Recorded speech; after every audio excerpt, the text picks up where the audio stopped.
মাঝরাতে একটা ৫ বছরের ঘুমন্ত শিশুকে টেনে তোলা হলো। কোনো কিছু বোঝার আগেই তাকে নিয়ে যাওয়া হলো এয়ারপোর্টের ঠিক পাশের একটা কড়া পাহারার ব্যারাকে। কয়েক ঘন্টার মধ্যেই একটা চার্টার প্লেন তাকে উড়িয়ে নিয়ে যাবে চেনা পৃথিবী থেকে দূরে। কোনো আইনি লড়াইয়ের সুযোগ নেই, কোনো আশ্রয়ের সময় নেই। শুনতে সিনেমার মতো মনে হলেও এটাই এখন যুক্তরাষ্ট্রের নির্মম বাস্তবতা।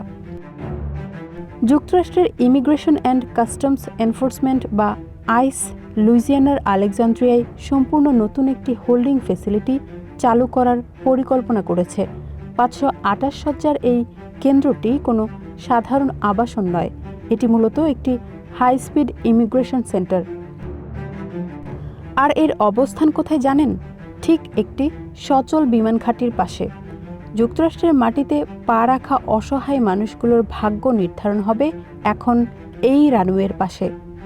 এর আগে যখনই কোনো পরিবার বা শিশুকে ডিপোর্ট বা দেশ ছাড়া করার সিদ্ধান্ত হতো, তখন আইনি ও লজিস্টিক জটিলতা দেখা দিত। যুক্তরাষ্ট্রের বিভিন্ন প্রান্তের শেল্টার হোম বা ফস্টার কেয়ার থেকে বাচ্চাদের জড়ো করে এয়ারপোর্টে নিয়ে আসতেই কেটে যেত দিনের পর দিন। অনেক সময় শেষ মুহূর্তে আদালতের নিষেধাজ্ঞায় আটকে যেত পুরো প্রক্রিয়া। অভিবাসীদের অধিকার রক্ষায় কাজ করা আইনজীবীরা আইনি ফাঁকফোকর গলে তাদের বাঁচানোর সময় পেতেন, কিন্তু প্রশাসন এবার সেই লজিস্টিক মাথাব্যথা চিরতরে দূর করতে চলেছে। এখন থেকে গ্রেপ্তারের পর পরিবার ও শিশুদের যুক্তরাষ্ট্রের অন্য কোথাও না পাঠিয়ে সরাসরি নিয়ে আসা হবে রানওয়ের পাশের এই কেন্দ্রে। এখানে সর্বোচ্চ কয়েকদিন রাখা হবে, সব পেপারওয়ার্ক নিমিষেই শেষ করা হবে, আর পেছনের দরজা দিয়ে সরাসরি তুলে দেওয়া হবে ডিপোর্টেশন ফ্লাইটে। গতি বাড়ানোর এই নিষ্ঠুর খেলায় পিষে ফেলা হচ্ছে মানবাধিকারকে। আইস এটিকে একটি সাধারণ স্টেজিং এরিয়া বা সাময়িক বিরতিস্থল বলে দাবি করলেও মানবাধিকার কর্মীরা আতঙ্কে শিউরে উঠছেন।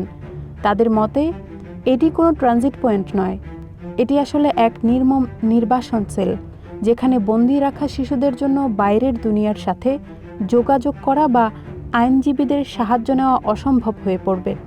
কোনো আত্মপক্ষ সমর্থনের সুযোগ না দিয়ে শিশুদের যেন এক অন্ধকার গহ্বরে ঠেলে দেওয়া হচ্ছে।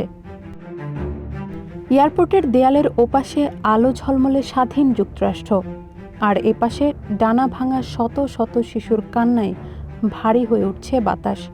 আইসের এই নতুন গতি কি আসলেই ইমিগ্রেশন ব্যবস্থার সংস্কার, নাকি মানবাধিকার ইতিহাসে এক নতুন ক্ষত?